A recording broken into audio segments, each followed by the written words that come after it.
Ano ang Tagalog ng globe? Ma'am? Ano ang Tagalog ng globe? Mapa. Ay, wrong. Globo. Halika. Yes, ma'am. Ano ang English ng palengke? Ano? Market, ma'am. Meron ka 500 pesos! Halika, teka. Kung ang mani ay peanut, ano naman ang coconut? Tagalog. Coconut buko. Nyog. Ayun! Ako nakuha mo ang 5.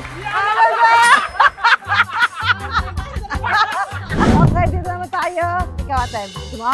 Kung ang mansanas ay apple, ano naman ang Tagalog ng pineapple?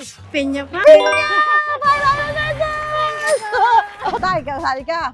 Dali lang ang tanong. Magbigay kayo ng prutas na may buto. Bukas po. Meron kayo 500 pesos! Isa pa. O, Nay, kayo po. Sali kayo. Nay, liga. Dito. Wag yung... Ito. Hindi. Madali lang to. Okay, madali lang ang tanong natin. Nay, ito po. Mathematics. Oh no! 10 plus 10. 10 plus 10. 20. Hey! 500 pesos ka!